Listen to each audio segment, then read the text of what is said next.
good start. And this is the matchup that I really want to focus on because Alexander Grischuk, we know he's hilarious, but it's not hilarious to face him. There's nothing funny about it. He shows off his might, but somebody who's afraid of not a single player in the world is Nodirbek Abdusattorov. You're right, Nodirbek is not laughing right now. He knows he's got a tough task ahead of him. And for Nodirbek, it has been a shaky day so far in the Blitz. He's on 2.5. He turned his fortunes around. It's go time. It's go time, and Sasha starts with d4, as he's well known to do. And I'm wondering if we'll get a fun opening from these players because Abdusattorov, he's an aggressive player. And for Sasha, he's showed us that he has some new opening lines, some variations that are not frequent at the highest level. But so far, it is a quiet approach. It's the Queen's Gambit decline, and now we've got a Tarrasch variation, which actually is one of the most solid positions to play with the black pieces, asking early questions in the center, and we see that the center does get dissolved often, but with this move, e3 has it transposed into a Queen's Gambit accepted position. That's exactly where we are at this stage. A Queen's Gambit accepted. At some point, black will consider taking a d4, white will take with the pawn, giving yourself an IQP, a nice set of queen pawn, but getting open lines on the c and the e file. So Sasha, he's taking a bit of a think, and he now has made his move to stop the pawn push to b5. But should we head to a different game before we get back here? Let's do it. Let's head over to Pragnananda against Gukesh. This is the one that the Indian fans are really excited.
queen on b5 takes control of all the diagonal squares, and the b and the a pawn have been traded off. Which means that it still, of course, should be a draw, but do not put the king on h6, exactly because of this reason. You can't go into a check, as you said. The king and pawn endgame is winning for white.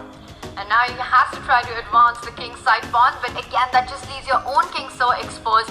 It's going to be a tough grind, and I have a feeling that Nodirbek's going to hold this one, Robert. But we're only on move 93, so let's calm ourselves down because we're in for the long haul. And the queen trade is offered, the queen trade is declined. He is going to play g4 at some point, but as you said, as soon as you push a pawn, your king is more exposed to checks.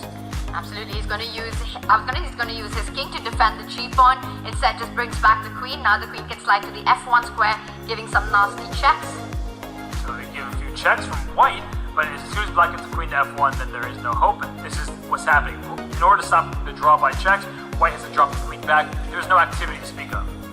And Nodirbek on the screen, looking confident that he does know what he's doing, combining the activity of his queen, making sure the king defends his weak g pawn. He should be able to hold this g4 on the board.